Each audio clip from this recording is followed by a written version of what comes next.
Rabbi covers Israeli sports from basketball to soccer and many more. For hard-hitting opinions and thoughts, the Sports Rabbi Josh Halickman gives it all. All right, we're back with the Sports Rabbi Josh Halickman. Well. What an evening it was at the Jerusalem Arena. Maccabi Tel Aviv, Hapoel Jerusalem, fighting it out for the Israel State Cup title. And who came out on top? The yellow and blue. With yet another cup, their 46th in franchise history, their first since 2021. They break a 2 losses in a row streak to Hapoel Jerusalem for the cup in what was an exciting game. It was a fun game. There was plenty of action, lots of great plays. We're going to get all into it in the next few minutes here with the Sports Rabbi Josh Halickman. Of course, check us all out at the Sports Rabbi, Twitter, Facebook, Instagram, sportsrabbi.com for the greatest and latest news in Israeli sports. Make sure you like this and subscribe to us on the YouTube channel. This is brand new Sports Rabbi Rants. We are here for you. You want to check it out every single day. We have a new rant that goes up talking about all that is going on in Israeli sports. And today, of course, Maccabi Tel Aviv, 87-72 winners over Hapoel Jerusalem.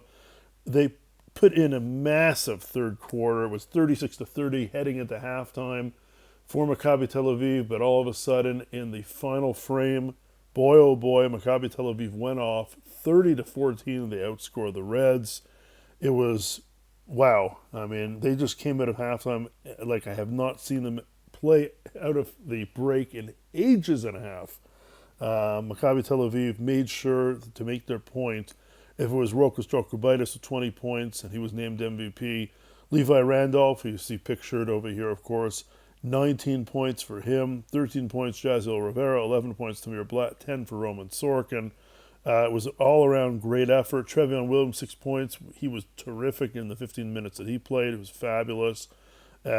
Just amazing basketball from Maccabi Tel Aviv. That third quarter, Tamir Blatt, got to mention him. Tamir Blatt with those 11 points. He went 3 for 3, it seemed, in that third quarter. Went 3 for 10 overall. He had a tough shooting night, but in that third quarter, boy, he was hitting everything that was coming his way, and it just blew the gaskets off of this game. The doors were blown open, and that was it. I mean, Hapoel Jerusalem, 23 points for Jared Harper, and as Moshe Halickman, of course, the editor of the Hebrew Sports Rabbi website, says, he always seems to get his points. And yeah, he may have gotten his points, but nobody else did, because after that, Gideon Carrington had 11 points in 20 minutes, and that was it.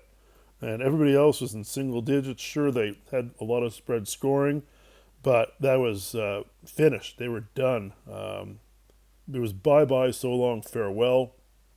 3-point shooting. Not a good night for Jerusalem, 4 for 27 from beyond the arc. So that was a tough day for them. On the line, is it's something we note here now, but it really didn't have anything to do with the game. But Jerusalem went to the line 27 times. They made 20 of those. Maccabi Tel Aviv went to the line only 8 times, 7 for 8 from the line. I didn't even realize what you see these numbers right now. For 3 points, they were 1 for 7 in, I think, the first half of the first quarter, and then they just totally went off. Finished the game 10 for 25, 40% from 3. It was a masterful performance. I mean, we can go on and on and on. Rokas Jokubaitis, not only the 20 points, it was the 8 assists that he had. It was drawing the fouls, 5 of them. It was the rebounds with 4 of them. And, of course, he was the MVP in the first game as well, where he had 27 points against Hapoel Tel Aviv. But he was just fabulous for these games, coming out of his shell in an incredible way. And just a really, really special player. And he's growing up very fast. And we've spoken about Rokas all week and how he's coming out of that role player shell to be this leading player right now. And that's wonderful. But really, you got to hand it to Levi Randolph. He came in after playing for 2 seasons with Jerusalem, back-to-back. He wins state cups with them. He comes in looking for a third, and John DiBartolomeo told me in the locker room after the game that Levi was focused all week. He was getting on the guys. He was kind of the leader on the court, out of the court, he was saying it. And that was crucial. I mean, ultimately, Levi wanted that cup. He deserved the cup, and that's why John called him up to lift the cup with him. And you saw that, it was a nice moment for him. Third cup in a row, which is a massive accomplishment for any player, Israeli or foreigner, but especially foreigner, because you don't see that too often where one is going to win 3 cups. 2 cups is amazing. 3 is already a different level. But Levi Randolph, who, moved to Maccabi Tel Aviv, wanted to play in the EuroLeague, and I wrote about that before the game. I had some storylines, and I wrote about, Levi Randolph. That was really, to me, the big storyline, and he came out just on fire. I mean, he was scoring and hitting his shots and going to the basket. It was as if he was not going to let Maccabi Tel Aviv lose this game under any circumstance. He did not want to have any problems looking the Hapoel Jerusalem fans in the face, and they were booing him. They were not happy to see him. That was for sure. They gave him a not exactly a round of applause the second he came out to practice before the game and the pregame, and boy, the boo birds were out for him. The fans are not happy, and rightfully so. I mean, he had been the captain of Hapoel Jerusalem, and he picked up and left. But on the other hand, Maccabi Tel Aviv has something that Hapoel Jerusalem doesn't have, and that is playing in the EuroLeague. And Levi Randolph wanted to try that out. He wanted to see how he played against the best that he could, the best of the best, and that's why he made the move. And that's a true athlete. That's a true professional. Levi Randolph has just been, one of the leading players for this team all season long. Jalen Horde, arguably Maccabi's best player, of course, injured, did not take part in this game. But Levi Randolph has been consistent week in, week out. He's always talking about getting better, always keeping positive in a season that doesn't have very much positives when you're looking at Europe. I mean, in Israel, they've had a very good season. They're in first place overall in the league. They win the State Cup right now. That's exactly where they need to be. Because with only 6 wins in the EuroLeague this season, which ends in about 8 games, is not exactly going to, set any type of big records for the yellow and blue this season, and that's understandable. That's definitely understandable for Levi Randolph and Maccabi Tel Aviv. This was crucial. It was critical. They needed to win this game. For Oded Katash, he needed to win this game.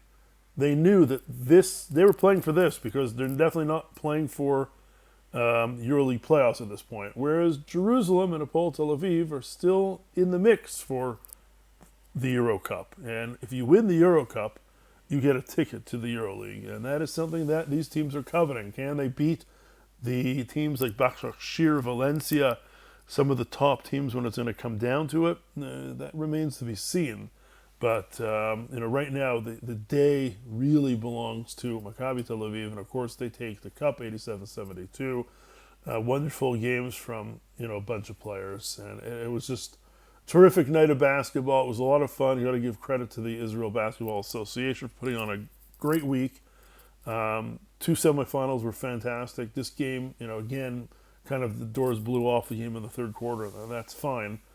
Fourth quarter was a lot of garbage time there for Hapoel Jerusalem, but it is what it is. And congratulations! It was great to hear from the players and see the players. And Rokas Jokubaitis, just one note about him before we switch gears over to Patrick Beverly, because we have to talk about him and Hapoel Tel Aviv. Is that I asked Rokas in the press conference, how it's been changing his role from what he had been a role player coming off the bench, not a starter for Barcelona, to all of a sudden really having the keys to the car, and it's taken time for him to adjust, and he really, this week was his coming out party. That was for sure, and he just kept praising Oded Katash, like up and down, saying that without Oded Katash, he would not be where he is, the best coach he's ever had, the fact that he trusts me so much and is really... He believes in him, and he's giving him all the tools necessary to succeed. And he even alluded to the fact that Oded Katash perhaps was on the chopping block, and we know that it was a little bit tight. They needed to win these games, and they did. They beat Hapoel Tel Aviv, they beat Hapoel Jerusalem, they beat their top teams, and Rokas just was fabulous as he spoke about that. Now, shifting gears over to Patrick Beverley, Hapoel Tel Aviv at halftime of this game announced that they had parted ways with the former NBA star, which, and I'm going to probably spend a lot more time on this in the upcoming week, but I find just very sad that we never really saw what Patrick Beverley could bring to a team like Hapoel Tel Aviv. It never really came to fruition. Yes, we saw streaks of it, and we saw him a bit at the start, and then he, was injured and he was out, and then he came back, and then, unfortunately, things just didn't work out between him, the club, or the head coach, and decisions were made. I don't think that Hapoel Tel Aviv really maximized his potential on the court and off the court. I think they could have gotten a lot more out of him. It's not every day a player like Patrick Beverley comes to Israel, decides to come to Israel to play in the Holy Land. And that's something that we have to really appreciate. That's something that we really have to admire. Not only did he come to the Holy Land, he came during a war. And he put a lot on the line for himself and his family. And that really deserves a lot of credit. And again, it's not going to do justice to talk about him, and I'll have some stories about the interactions I had with Patrick Beverley over the time that he was here, coming up in some future shows. But I just find it sad that things just didn't work out. It may be for the best for Hapoel Tel Aviv, and it may be the best for Patrick Beverley, but for selfish reasons of myself, and I just wish we could have seen more of Patrick Beverley. I think we only saw glimpses of what he really brought to the table. And with that, of course, make sure you subscribe, click the like button, check us out at the Sports Rabbi, Twitter, Facebook, Instagram, sportsrabbi.com for the latest and greatest news, both in English and in Hebrew. We deliver to both languages, tons of stuff up, post-game articles, there'll be interviews over the next day or so as well. Lots of fun, lots of action, and I want to wish you all a Shabbat Shalom from the holy city of Jerusalem.